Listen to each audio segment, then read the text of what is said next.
All right, let's go. All right, cut.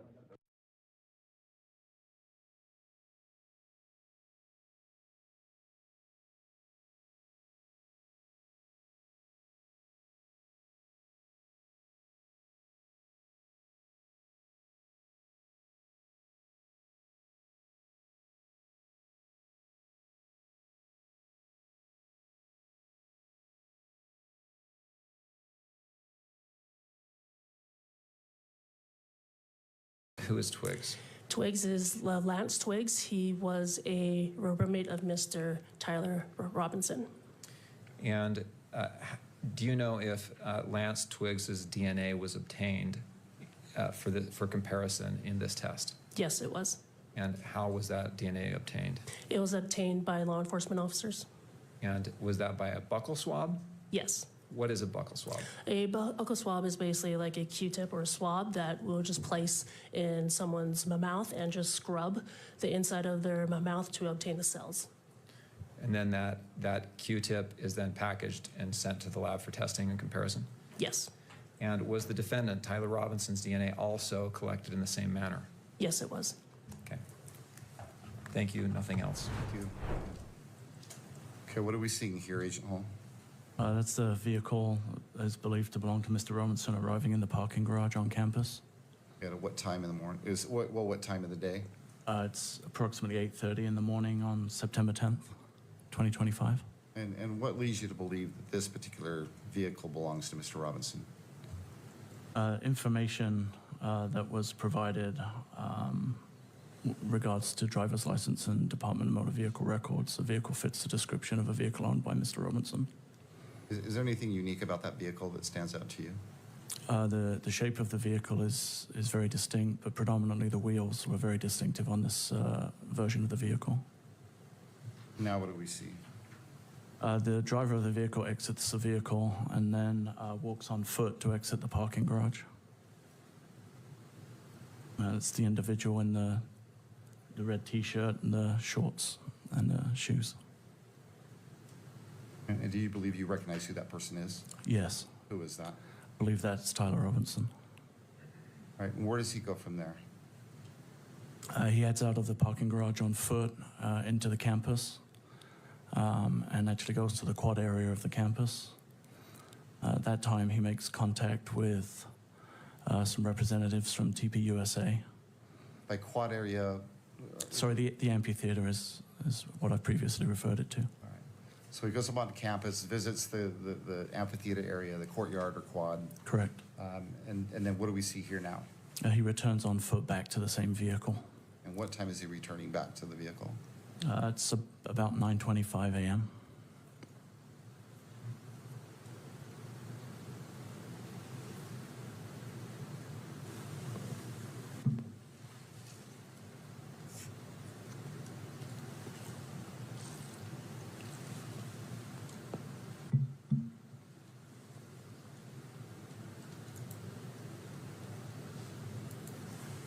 And where is this parking structure located on campus?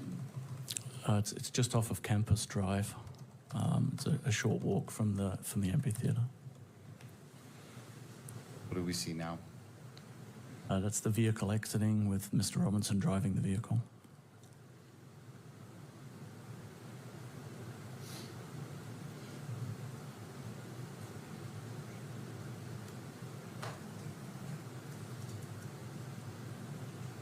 Now what do we see? This is Mr. Robinson returning to the campus on foot from the neighborhood to the northeast. You can see he's wearing the same clothing as in the previous video. And he's carrying a blue backpack. Describe the clothing. It's a maroon colored t-shirt with gray or olive colored shorts and then Converse shoes.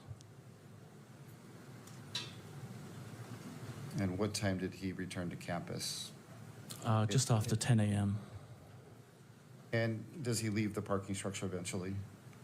He does, yes. Okay. And during this visit, do you know where he goes after he leaves the parking structure? Yes, we were able to track his movements on campus. He went to Chick-fil-A in the Sorensen building and purchased some food, sat and ate the food. Then I'm sorry, Where did he purchase the food from? Chick-fil-A in the Sorensen Center. And where is that in relation to the amphitheater or the courtyard? It's kind of on the northeast side of the amphitheater. It would be on the upper back edge of the amphitheater, furthest away from where the tent was that Mr. Koch was in. And from there, where does he go? From there, he moves across campus, out across Campus Drive into a wooded area on what would be kind of the northeast side of Campus Drive. Then returns back onto campus. We noticed at this point that he's no longer carrying the backpack that he was originally wearing.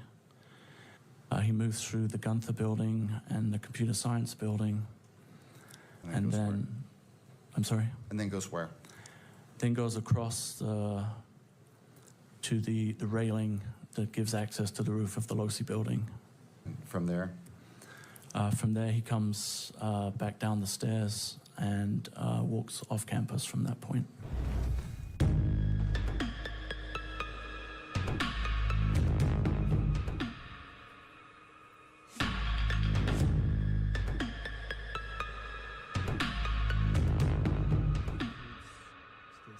I believe some specific individuals have been blurred from the footage, and I believe there are some red circles to show poignant information or individuals within the footage itself. Okay. So other than the red circles, the blur, and the zoom, does it appear to accurately depict what you've seen in the raw video footage? I believe so, yes.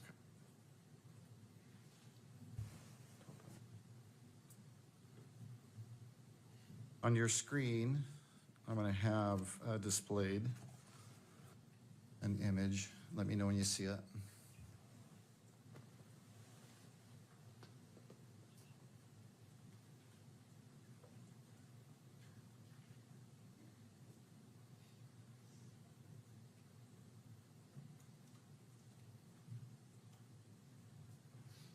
The image is there now. It's gone again. Is it there? We're back, yeah. Okay, we're back. So do you recognize what this is? Yeah, this is the first frame of the video compilation that we just referenced. Okay. And again, this video portrays what you believe is Mr. Robinson visiting campus that day? Correct. Okay, and is it throughout the day? It is, yes. And then I believe you said into the early morning hours of the 11th, is that right? Correct. Okay.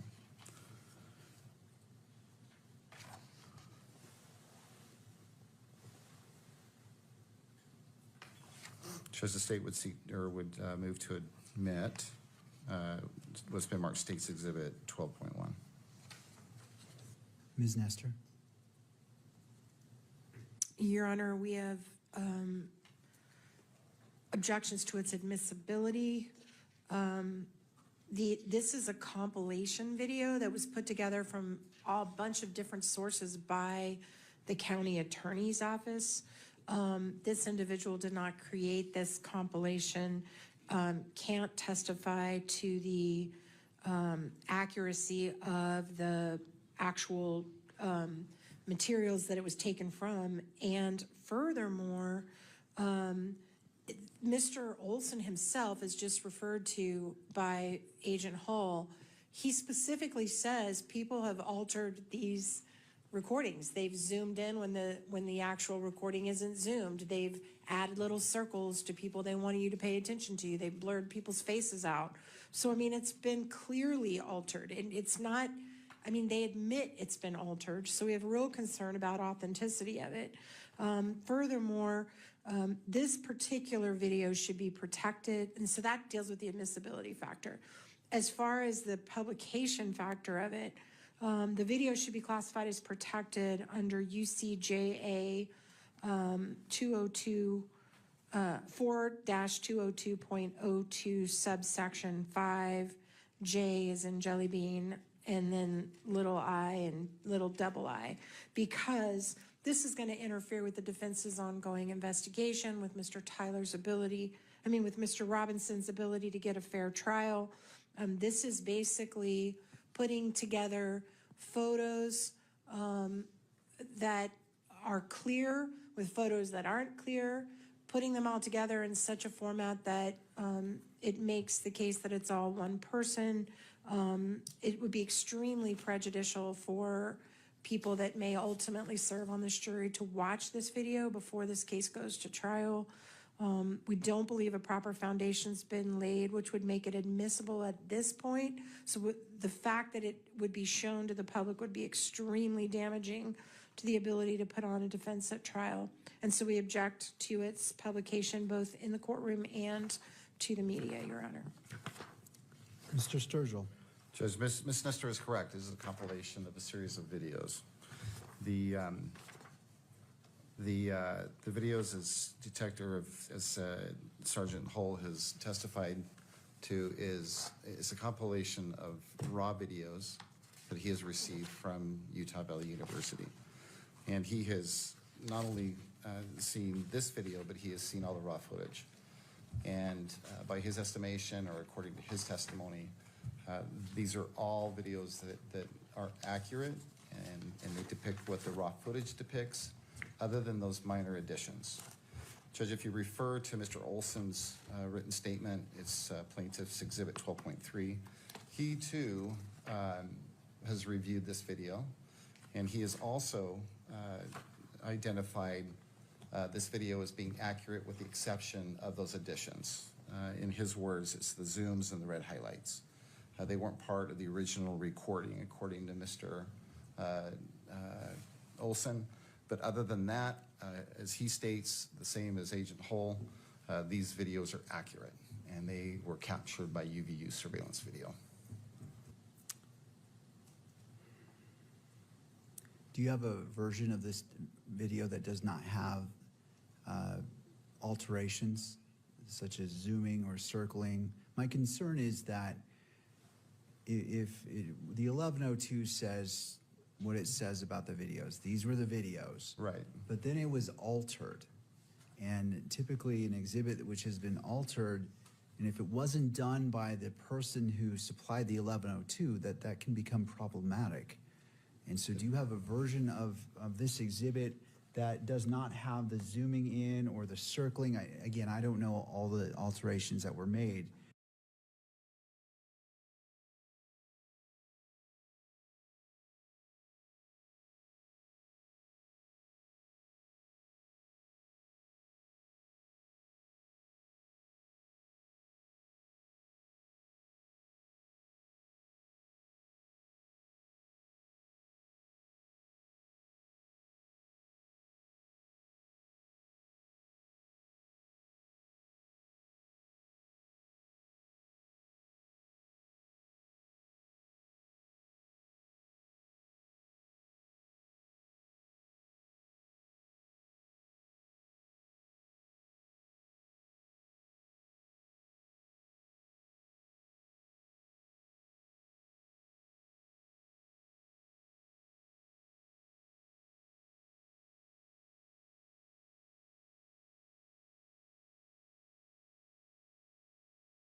Here's a brain teaser for you. What do these three things have in common? Theistic Satanists, the Army's Psychological Warfare Division, and the people running one of the worst and widest-ranging child exploitation rings in the history of the country. They're all Tool fans? Nope. This guy, Lieutenant Colonel Michael Aquino. All right, so this is a topic that I've had requested a couple times, and I've been struggling to figure out how to distill the topic into a cohesive video. So delving into this topic is sort of like getting asked for a plot summary of Metal Gear Solid, where it's just like, shit, okay, how much time do you have? So instead, what I'm going to do here is I'm going to make this into a multi-part series, covering all the connections and sub-connections through a video structure of assembling one of those Pepe Sylvia, like, red string cork boards. So to begin, let's go back to the 1960s. Let's start with the man himself, Michael Aquino, a highly decorated military officer, a satanic priest. He confirms this, and alleged prolific child abuser. He does not confirm this. More on those second 2 points later. During the Vietnam War, he spent multiple years involved in clandestine operations, highly likely and generally assumed to be as a part of the Phoenix program, although this has never officially been confirmed on the record. The Phoenix program, largely considered both a precursor to modern psychological warfare as well as a dick move. The Phoenix program was an operation that primarily involved torturing people for information, to send a message, to scare people, keep them in a state of distrust and paranoia. Additionally, it also developed psychological warfare techniques to demoralize the Viet Cong, including the infamous spooky ghost voices telling you to surrender in Vietnamese tape that we played loud as shit from airplanes flying around at night. The methods developed here will later be rolled into Operation Gladio, a fascist-aligned strategy of tension deployed in communist or former communist countries. This will come into play later on. Foreshadowing. It's kind of a Chekhov's gun thing. Aquino's experience in Vietnam more or less directly led to his later career as basically the father of modern-day psychological warfare, as described in his paper From PSYOP to Mind War, which describes the methods and goals of psychological warfare. That's right, this guy is the person who came up with the term PSYOP. So everything thus far is probably reasonably expected information. Let's move on to the more unexpected side of things. Michael Aquino was a Satanist, being a high-ranking member of Anton LaVey's Church of Satan. Now, to be clear, there is nothing inherently evil or wrong about being a member of the Church of Satan these days, given that it's basically goth atheism. However, in Aquino's case, he was not on board with the comparative lack of literally worshipping Satan, and split off into a theistic satanic sect, the Temple of Set. He formed the Temple of Set with his wife Lilith, who ran a New York coven called the Lilith Grotto. This is her. Side note, pictures of these two together are invariably hilarious. There's a lot of bad things to be said about Michael Aquino, but credit where credit is due, I can't fault him for having a thing for the Goths. Now, on to the third major aspect of him.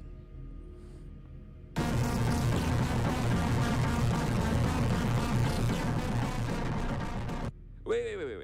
So you're telling me that in addition to being the father of modern psychological warfare and coining the term PSYOP, this dork is also the LeBron James of child abuse? Yes, that is exactly what I'm saying. But look at him. Those don't look like the eyebrows of a satanic pedophile. All right, now time to get into the much darker side of the video. There is extensive documentation of the details of the abuses alleged, most of which I will be omitting unless the details are specifically relevant. This is for a number of reasons, not the least of which being that it's like gross and weird to luridly describe the details of horrific crimes against children. I can assure you, however, that they were not fans. The Presidio scandal. In 1986, allegations of sexual abuse were raised against teacher and Baptist minister Reverend Gary Hambright, who taught at the Presidio Child Development Center at the Presidio base in San Francisco. Upon finding significant physical and psychological evidence of abuse amongst children in Hambright's class, including at least 5 of whom had contracted chlamydia, the children were later questioned and mentioned being taken out of the classroom into a private residence, where they were also abused by 2 other adults who they called Mikey and Shamby. The kids had a consistent description of the house as having a dark interior filled with all kinds of satanic stuff, as well as a soundproof room with soft material lining the walls. Additionally, when driven around the area, multiple victims separately identified the same house as the one that they had been taken to. Now, who are the owners of the house? Now, this might surprise you, but Michael and Lilith Aquino. Shocking. Now, where did Aquino work at the time? The Presidio base. The cops got a search warrant, searched the house, and dark interior, lots of satanic crap, padded room, tons of video cameras and equipment, all checks out. So, this seems pretty bad, right? You know, presumably he gets prosecuted. He does not get prosecuted. A fact that Aquino maintains proves his innocence. There were several setbacks to the investigation, including a pair of fires about 3 weeks apart that destroyed Hambright's classroom in the development center, as well as one in the administrative building next door where Aquino worked, in which a number of unnamed records and documents were destroyed. Now, despite the Army's insistence that these two fires were accidents and unrelated, the ATF was adamant in their reports that the fires were arson. Yep, that's right, I said the ATF. Do you have any idea how evil and or willfully bureaucratic you have to be to make the ATF look like the reasonable ones? Aquino claims the positive chlamydia tests are inconclusive because they were only preliminary positives and were somehow misplaced and then disappeared before a full lab result sheet could be recorded. All right, so why was he not prosecuted? To answer that, we have to do a quick run-through of a different kitty diddling scandal that he was implicated in. The Franklin scandal from the last episode. All right, here's the spark notes. In Paul Bonacci's testimony against Lawrence King, he identified Aquino only as the colonel, but was able to pick him out of a lineup and described him as the ringleader as well as King's direct superior. Lawrence King's photographer, Rusty Nelson, identified Aquino as the man he had seen King hand over suitcases full of cash to. King had reportedly told Nelson that Aquino had been involved in the Iran-Contra drugs for guns affair. Now, Gary Webb, of Being Murdered for pointing out the CIA's connection to the crack epidemic fame, and strangely, also a reporter for the same newspaper that initially broke the Presidio story, the San Jose Mercury News, brought up this guy, Joe Ruscianello, as an involved party in the Iran-Contra thing. You know, the same scandal that multiple other witnesses implicated Aquino as being involved in as well. So, how does this all relate? Well, the question that we were asking was, why was Aquino not prosecuted for the Presidio thing? Well, let's look at who the San Francisco DA was at the time. This guy, Joe Ruscianello. He was the U.S. Attorney for the Northern California District, and he was the person who declined to prosecute Aquino on federal charges. So, that might have something to do with it. Alrighty, this video has gotten long and convoluted enough as it is, so this feels like a good stopping point. If you guys like the stuff I've been covering recently, you know, let me know. I'm happy to keep doing it. Anyways, like and subscribe.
Well, it's an anniversary of sorts, so I thought I'd make a video going over my experience with something that I know a lot of people struggle with. So many of you might not know this, but in my teens and my early 20s, I used to be very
addicted to benzodiazepines. I recently hit 7 years of being sober from benzos, so I figured I'd share my experience with that as a little bonus video for any of you who might need to hear it. I want to make a disclaimer here. This is in no way medical advice. It's not. It is not medical advice. Do not attempt to taper off benzos on your own without consulting a medical professional, who will probably screw it up for you and rush you through it too fast and not effectively re-regulate your GABA receptors, leaving you still kind of addicted once you're done, because most doctors giving out benzo scripts are a million years old and don't really think they're particularly addictive. But that's orthogonal to the point. This is not an instructional video. This is a biographical reflection on the step-by-step process of tapering off benzos. Okay, with that out of the way, ordinarily people have a bunch of bullshit about how/why they realized they had to quit, which I will skip. Anyone who has been addicted to benzos knows why you need to quit benzos. It became pretty glaringly obvious around the time people started coming up to me whining about, like, oh, you wandered into the CVS and started just chugging bottles of Robitussin, and when the manager came over and told you to stop, you started opening more bottles and pouring them on the ground, and then he whooped your ass. Or, you were rapping along to a DMX song on your phone and got into a fight with a crackhead and then won the fight, but then started smoking his crack, and then while you were doing that, he got up and whooped your ass. So we'll skip to how much I was taking. So my benzo use was relatively short-lived, all things considered, occurring from roughly 2015 to 2018 when I stopped. However, it was a lot. Candle that burns half as long burns twice as bright, or whatever the saying is. Like, a lot. Now, what I was taking was kind of anything and everything, but primarily, in order of how much of each I did, big to little, I would say alprazolam, aka Xanax, #1, followed by flubromazolam, a research chemical that is the fucking devil due to its sub-milligram dose potency and its exceptionally long 72-hour half-life. Etizolam, a research thienopenazepine that is, for all intents and purposes, a benzo. Lorazepam, aka Ativan, clonazepam, aka Klonopin, diazepam, aka Valium, and then nifoxapam, another research benzo. Now, this variety was due to needing to take anything and everything I could get my hands on because of the amount I was using. At my peak, which would have been basically the entire year of 2016, I was consistently taking about, adjusted for equivalent dosage, 20 milligrams of alprazolam a day. 20. Like 20. 10 bars. So, how did I get off? It was a combination of 3 things. Number 1, I got a bunch of bulk-pressed diclazepam pills. This was in the olden days when this was still quasi-legal. I would imagine it isn't anymore, but you used to be able to just go buy research chemicals pressed as pre-dosed pills on the regular internet with a credit card, and they'd mail it to you. Astonishing, right? Anyways, I picked diclazepam due to a couple of reasons. Number 1, it's low potency. Number 2, it has low efficacy for anxiety, but high anticonvulsant effect. And then number 3, it has a long half-life. I didn't want something that fixed the underlying problem that made me get into benzos in the first place, so low anxiety suppression was helpful for getting me to stop taking them. The anticonvulsant effect prevented me from seizing out, like I did several times unexpectedly while actively using benzodiazepines and having them wear off unexpectedly. The long half-life meant that I didn't have to take them more than once a day, and that I had longer until I needed to be back at the house to take the next day's dose. I tapered over the course of about 9 months. I structured the taper so that month 1 was going from 20 pills a day to 10, month 2 was 10 to 7, month 3 was 7 to 5, month 4 was 5 to 2 pills a day, and then months 5, 6, 7, and 8 were 2 to 0. Now, my logic was that to come off it correctly, there needed to be an extended, sporadic, random low-dose period to kind of undo the onset, like, basically come off of it the way that you got onto it. Now, with most tapers, you get down to a consistent, like, 0.5 milligram a day or whatever, and then you just drop off completely. But your brain still thinks you're supposed to be taking 0.5 milligram a day. So by randomizing the dose schedule at the long end of the taper to add noise, milligram, 0.5 milligram, 0.5 milligram, milligram, 0.5 milligram, nothing one day, 0.5 milligram, 1 mil, it allows you to kind of average out the taper to 0 smoothly through the use of adding noise instead of just having a shelf drop off, admittedly a low one. The second big thing I did was that I bought a drum kit. Now, this is something that I cannot necessarily recommend to everyone because it probably would have killed me if I was out of shape. But the way that I dealt with the withdrawals and anxiety and discomfort was that anytime I was feeling discomfort from the withdrawals, I went and played drums till I was physically exhausted. I was playing drums like 8 hours a day at points, playing till I had cracked cymbals everywhere, enough broken drumsticks to keep a house warm in the winter, and playing till my hands were bleeding, whatever. This was also in the peak of summer, outdoors in a metal shed. Really, kind of like a sweat lodge type experience. We drank a whole lot of Gatorade. On the upside, it made me really good at drums when I kind of came out the other end. And then 3, this is just as critical. Blake, obviously the most important one is the taper, because if you don't do that, you are going to die. But I think number 3 is probably, if anything, more important than the drums. The Wim Hof method. The Dutch Iceman, the guy who is like, I can swim in the waters of the Arctic by breathing, or whatever, cold showers. The way you prepare is temporary rapid deep breathing to hyperoxygenate the blood while meditating on a ball of fire or something similar to put your body into thermogenesis. I pictured the Red Hot Nickel Ball, star of the YouTube channel Red Hot Nickel Ball. This massively helped to sort of desensitize a hypersensitive nervous system, because what it does is that it overwhelms your body's signals going, oh yeah, I'm gonna make you feel super fucking uncomfortable because you want benzos, with, wrong, bitch, ice water shower in winter, no heat in the house either, that's not uncomfortable, this is uncomfortable. Best start getting that blood pumping if you want to live. So it sounds like that sucks, right? Yeah, it sucks dick. It fucking sucks. It blows. But guess what? It's mandatory. If I didn't do it, I would still be addicted to benzos. But guess what? Now I am no longer addicted to benzos and get to take warm showers again. So if this helps even a single person get off benzos, it will have been worth making this video. Good luck and Godspeed.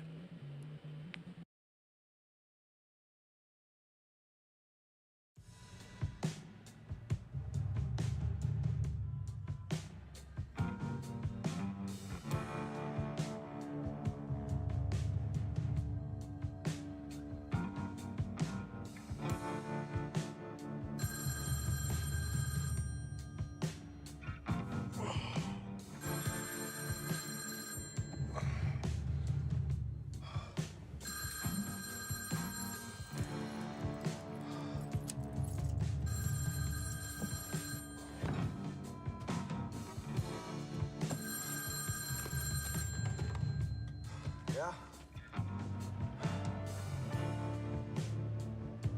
Wait, say that again. No, that cannot be possible.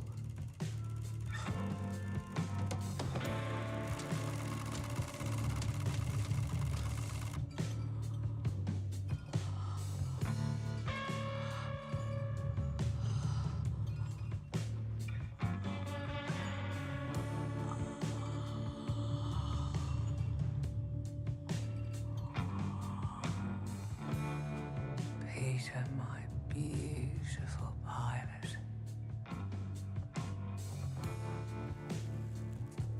Now will you Recently, there was please a documentary fly series me called and Quiet my on women. Set released about the dark world of Nickelodeon sitcoms.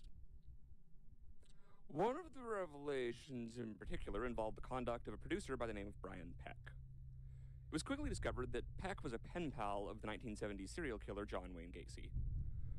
This has very little to do with the rest of this video, apart from the fact that it's topical and resulted in the search down the rabbit hole that we're about to go on. This is not a cheerful video, and for obvious reasons, consider yourself to have been warned. Hey, hold on. Why are we talking about John Wayne Gacy all of a sudden? I thought this was going to be about the guy from last time, like the eyebrow guy, Michael Aquino. Because I need to give a bunch of background information, and I need to involve like a bunch of characters in this, and like so I can dramatically tie them in later. Like, hush. Between the years of 1973 and 1978, a Chicago man by the name of John Wayne Gacy proved the stereotypes about clowns to be correct by becoming, up to that point, the most prolific serial killer in American history, immediately beating the previous record held. Back to England.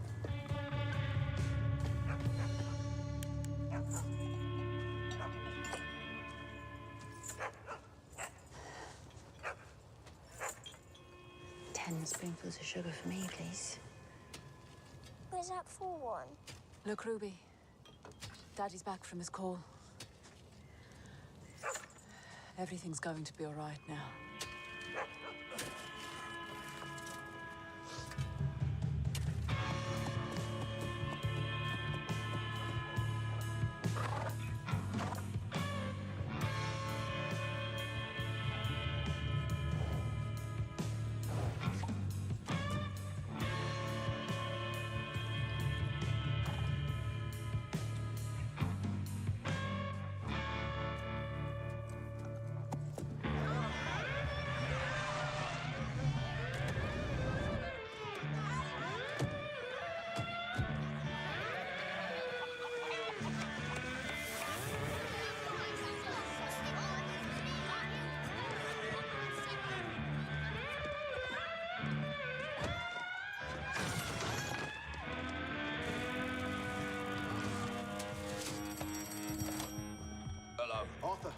Arthur, where's Tommy?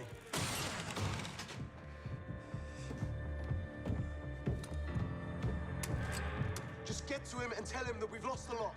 Stay here, you stay put. You'll live from Tommy.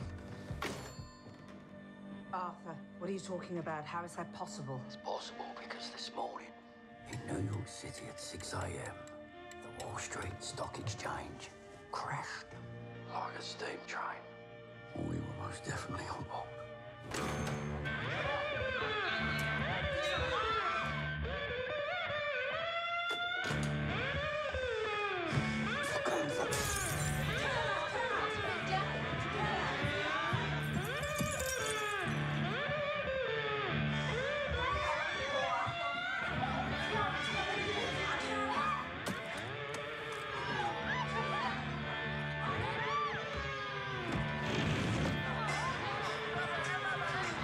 Change of plan. We're not going to London anymore. We're going straight to Birmingham. There are other passengers. Not anymore.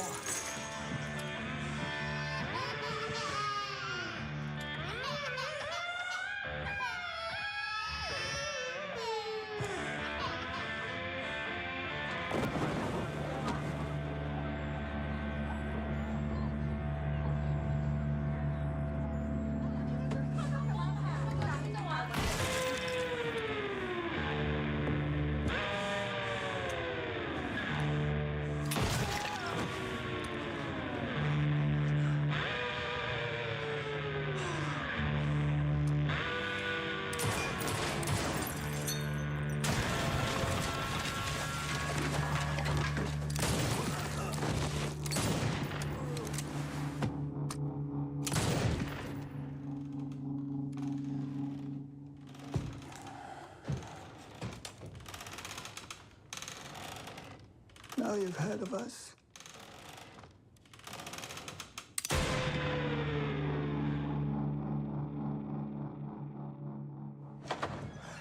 Come on. Couch. Couch!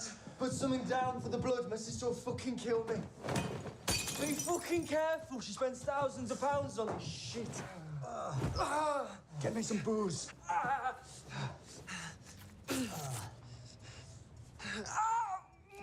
Just fucking get the thing out of me and sew me up. Just do it. Piggy boy, give me your blade.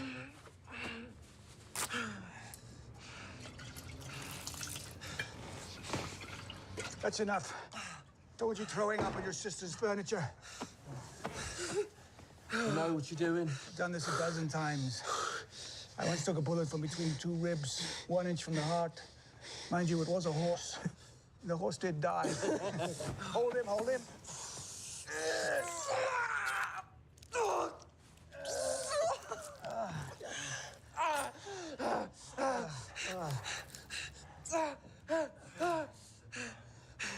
There you go.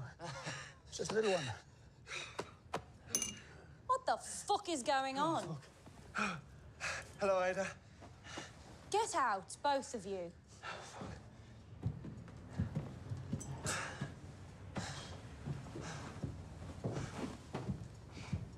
Push this on the wound. Keep up the pressure.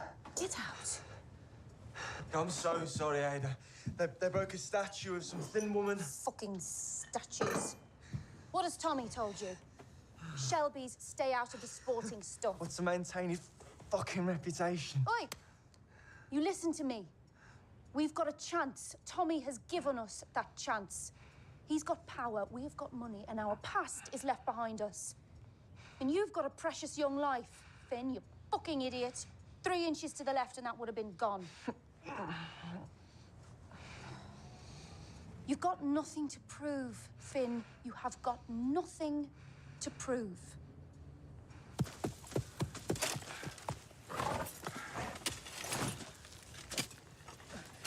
Daddy!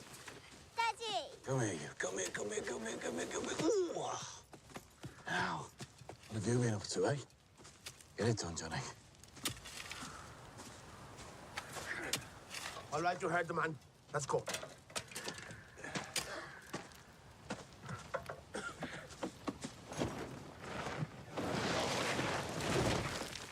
Where's Charles? He's in the wagon. He won't come out. He heard Johnny talking with Rocker. He understands more gypsy than we think. He heard him say, "You shot the horse." I told him it was mercy. I said, "It's what you do when a horse gets sick." He doesn't understand.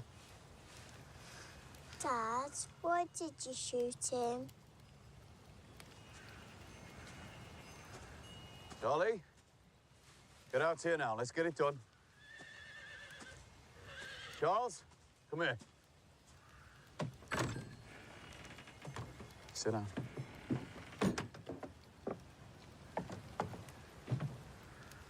Now, listen to me. Your horse was sick. He was in pain. The vet couldn't do anything. Even Curly couldn't do anything. I put him to sleep. It's what you do. No! It's what you do! Shoot horses, shoot people. Everybody says.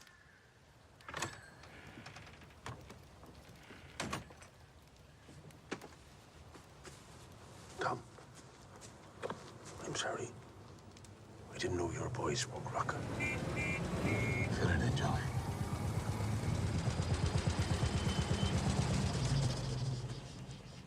Take it. I've called the house, the office, and if I tell you, you won't believe it.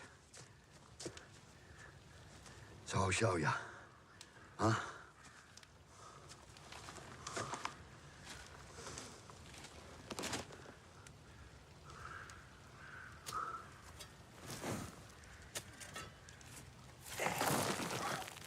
I told Michael on Friday this was going to happen. Yeah. Fucking Michael. Said he was advised by the broker that the prices would rebound. Everybody was told the same thing. He held on.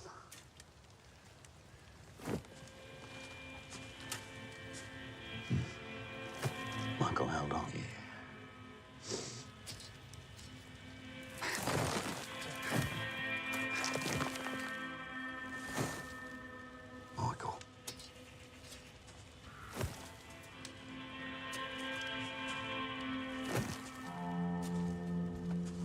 held on. Yeah. Michael held on and carried on dancing and playing and fucking in the snow. Charlie! Charlie, come out here now! Kid never fucking listens.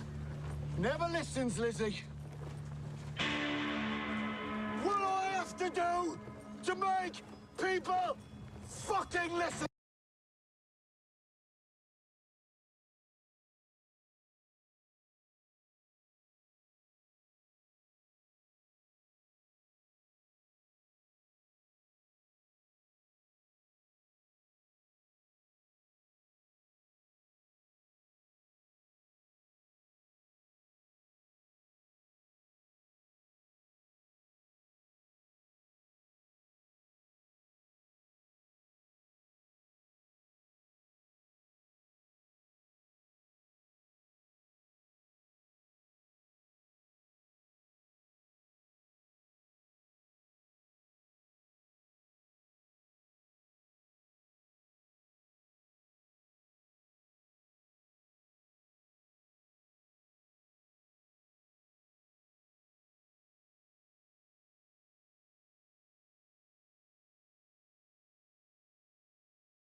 Sir, this is her.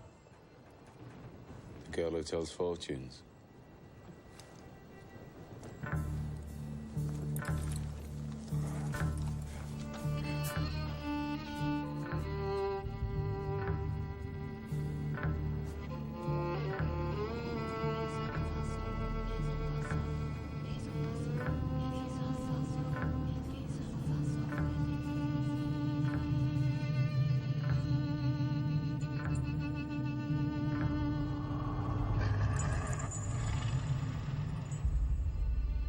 They're doing a magic spell to make her win a race.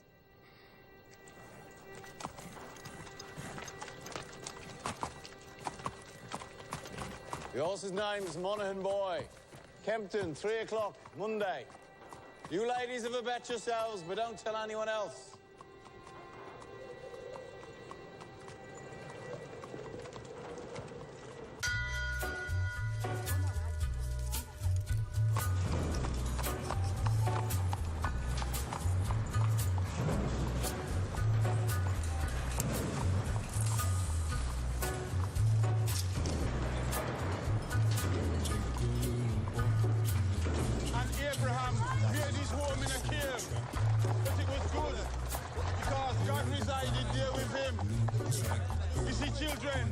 God does not care if you live in a slum or in a mansion. Where secrets lie in the border fires and the humming winds and the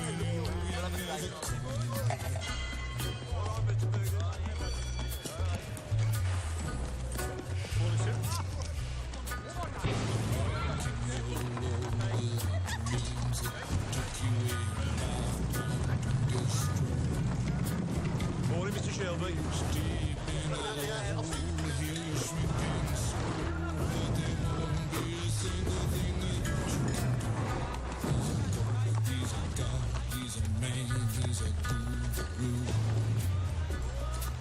You're one microscopic cog in his catastrophic plan, designed and directed by his red right hand.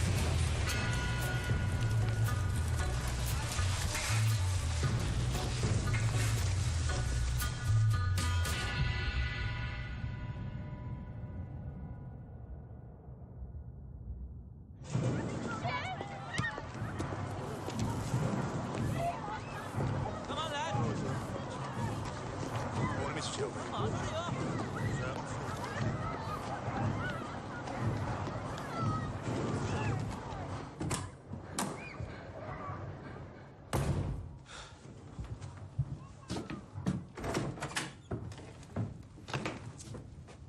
Finn? Arthur's mad as hell. What does a 10-year-old know about hell, eh? I'm 11 Sunday.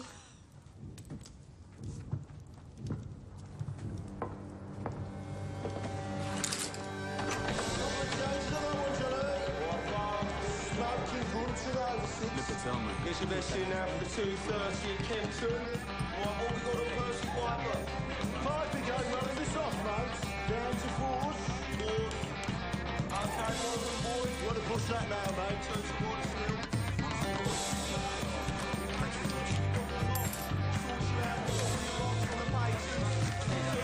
Get your bets in now. What you say? We got Sovereign, he's an old favourite. 4 to 1. Tommy! Tommy! Tommy, look at the book. Yeah, what do you want, mate? Just look. Tommy! All on Monaghan, boy. Good work, John. Tommy! Yeah, to win. Get in here. Now. That'll be 6 pennies, Nipper. That's 10 bob you'll see for that.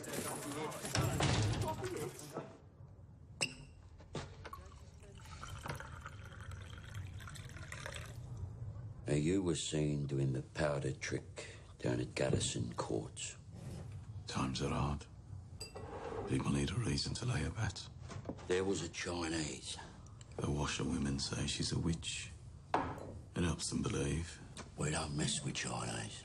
Look at the book. Chinese have cutters of their own. We agreed, Arthur. I'm taking charge of drumming up new money. What if Monaghan Boy wins, Tommy? You fixing races now. Do you have permission from Billy Kimber to be fixing races? And what's got into you? You think we can take on the Chinese and Billy Kimber? Billy's got a bloody army! I think, Arthur. That's what I do. I think. So that you don't have to.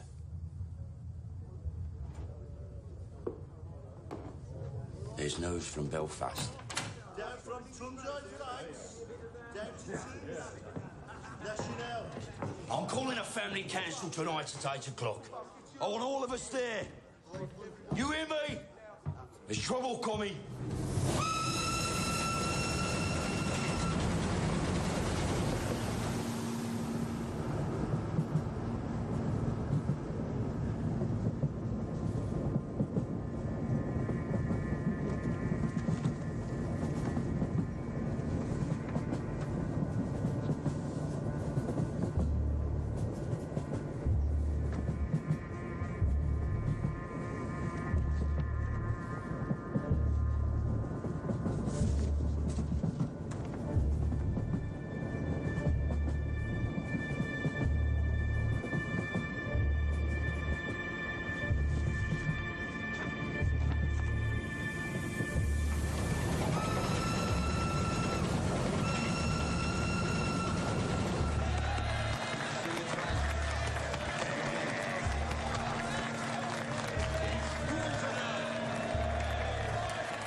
right, shut up now. Shut up. Comrades, we're here today to take a vote on strike action. Yes! But before we have a show of hands for that, let's have a show of hands from all those who fought in France, all those who stood side by side with your comrades and watched your comrades fall. Raise your hands. The blood shed on Flanders fields, the sweat of your brows. Who reaps the rewards? Is it you? No. Is it your wives? No. Well, who then? Do they stand among us? No. Or do they sit at home, comfortable, with a full belly, while you scrape to find enough to put shoes on your children's feet? And what is the reward they offer you for your sacrifices made? A fucking cut in your wages. That is your reward. Raise a hand, all those who want to strike.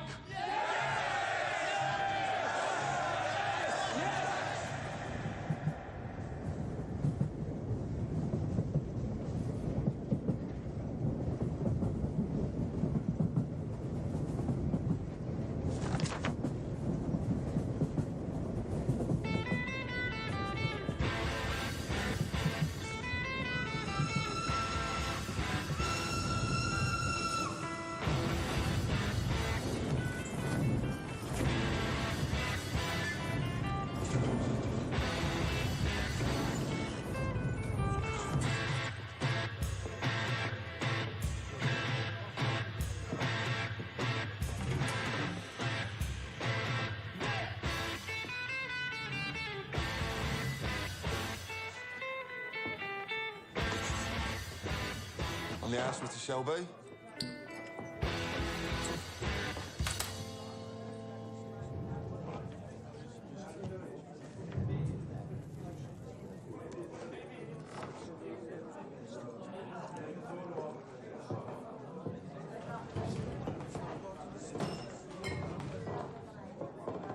Take a mild. Right.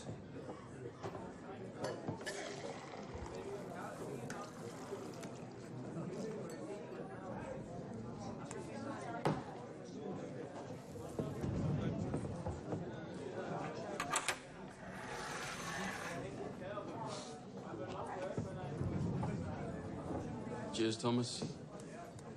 Good health to you.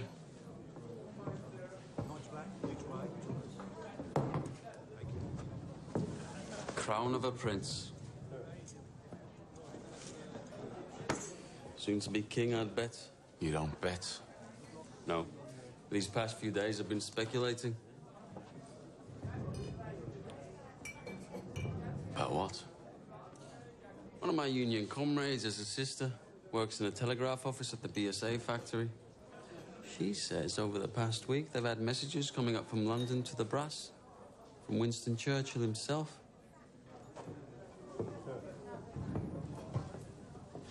Something about a robbery? A robbery of national significance, it said. She found a list of names left on the telegraph machine. And on that list was your name and my name together. What kind of a list would have a name of a communist and a name of a bookmaker side by side? Perhaps it's a list of men who give false hope to the poor. The only difference between you and me, Freddie, is that sometimes my horses stand a chance of winning.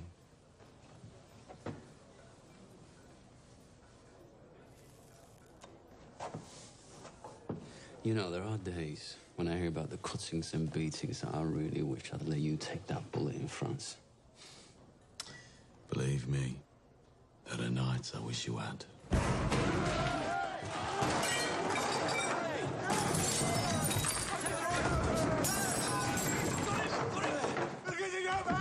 On three! 1, 2, 3, down! Breathe, Danny! Breathe! Danny, you're home. We're all home in England. You're not in France. You're not an artillery show, Danny. You're a man. Hey! You're not a whiz-bang. You're a human being, Danny. You're all right. You're all right. You're all right. Up. Up. It's all right. It's all right. Oh, hell. Did I do it again? You did it again, Danny. You gotta stop doing this, man. It's all right. Oh, God, Mr. Shelby, I'm sorry. It's all right. You go home to your wife now, Danny. Try and get all that smoke and mud out of your head, eh? Yes, Mr. Shelby. I'm sorry. Go on.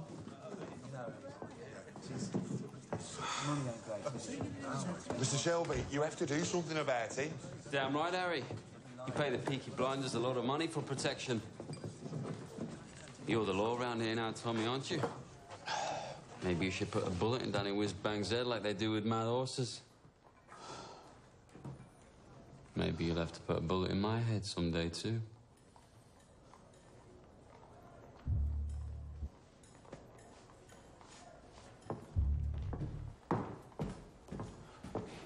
Bring the bill to the Peaky Blinders.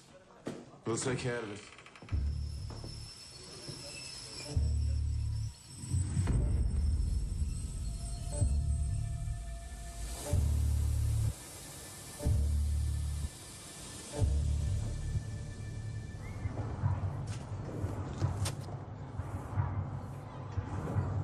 Look at the gun. Recognize it? Get up off your ass, you mum-pink pig. Oh, Paul! What the fuck did you do that for? Finn was playing with this afternoon by the cut. It was loaded. Nearly blew Ada's tits off. It must have fell out my pocket. He said he found it on the sideboard of the betting shop, with bullets in it. I must have been drunk. When are you not drunk? Look, Paul, I'm sorry. I'm sorry. We'll keep this between ourselves if you swear not to leave guns lying around. Look, now having 4 kids without a woman is hard. But my boot's harder. Now come on, we're late. Right.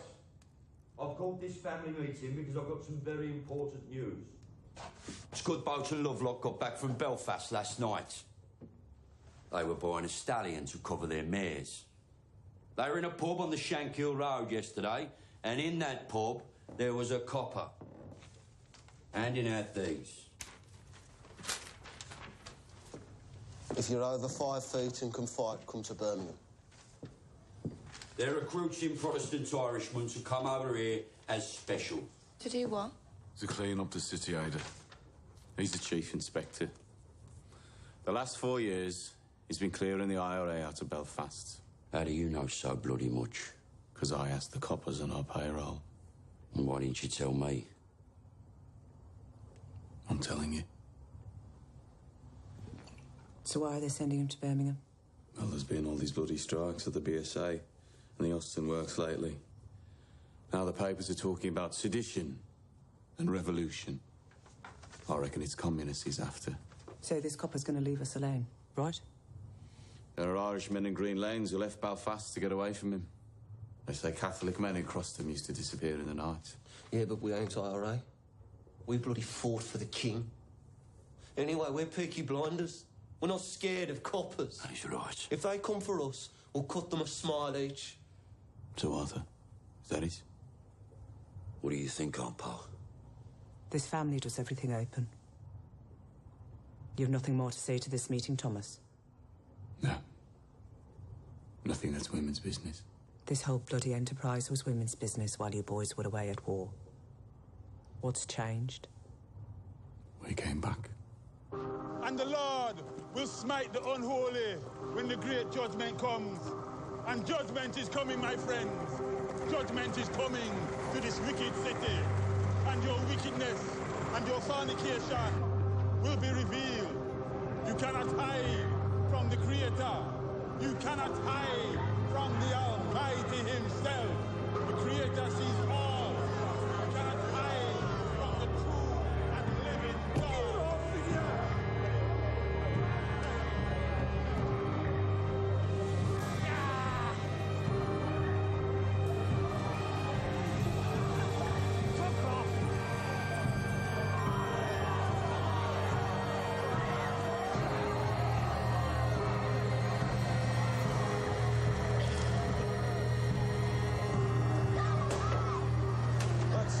go any further.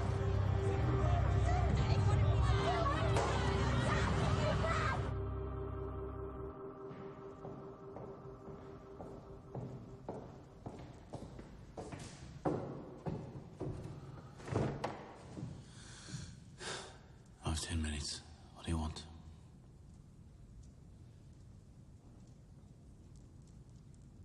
An explanation. Always been able to tell when you're hiding something. People around here talk. Some of them work at the BSA. I've been talking to the wives of factory hands. Detectives have been asking questions in the proofing shops. Nothing happens in that factory without you knowing about it. Speak. God and Aunt Polly are listening.